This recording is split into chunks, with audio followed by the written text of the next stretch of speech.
Hey, this is RJ Jones. I just wanted to say what's up to you all. Thank you for hitting my page up. I'm hoping that you find something on this page that you like and that you'll be blessed by it.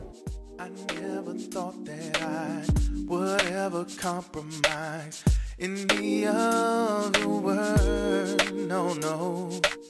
Sometimes I sit and cry. Musically for me, growing up, I remember getting up on Saturday mornings, and my mother used to have us cleaning the house, my brother and I, and she had the music playing and had the Peabo Bryson playing and Stevie Wonder and all those old school cats, man, that influenced me growing up. And it was something that was just instilled in me at an early age, and I appreciated R&B and those artists back then, and they really got me inspired to listen to music a lot more from a different standpoint.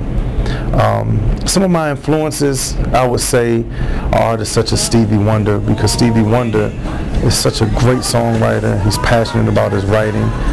Donny Hathaway, who was also a dynamic vocalist, but he was also passionate in his singing.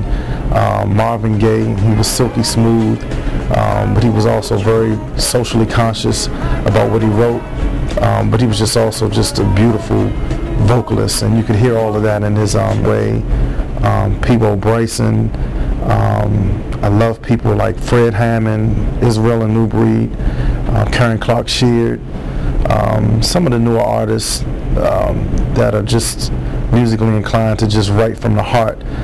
They just really inspire me to do a lot as an artist, inspire me to even better my songwriting skills as much as possible.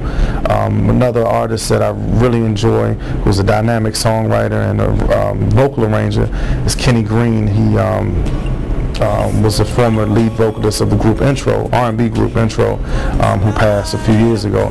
But he was a phenomenal songwriter, and he inspires me a lot when I do my writing as well.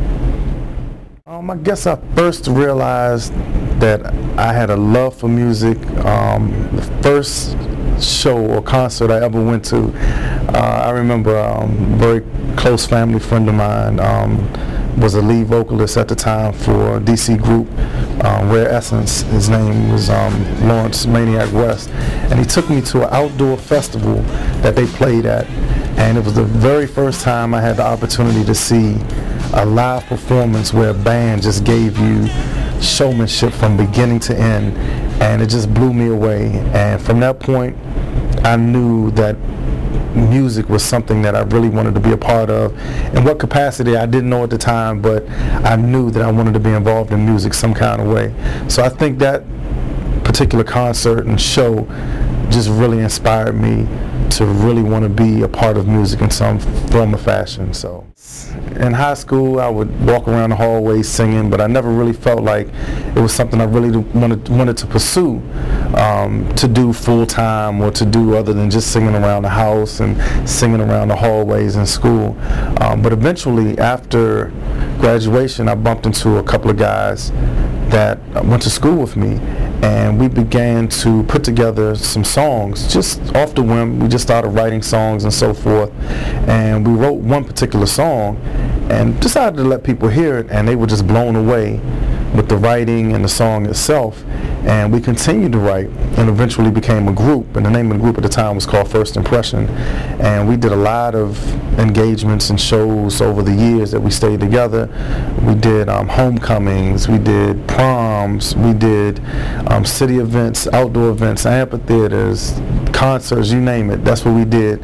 And we stayed together for a short period of time, but during that time it was a lot of growth within myself, because I understood what to do and what not to do in the business. And it really gave me my education 101 in music. So needless to say, even though some of those things you would like to take away that were negatives, there was a lot of positives that came out of that.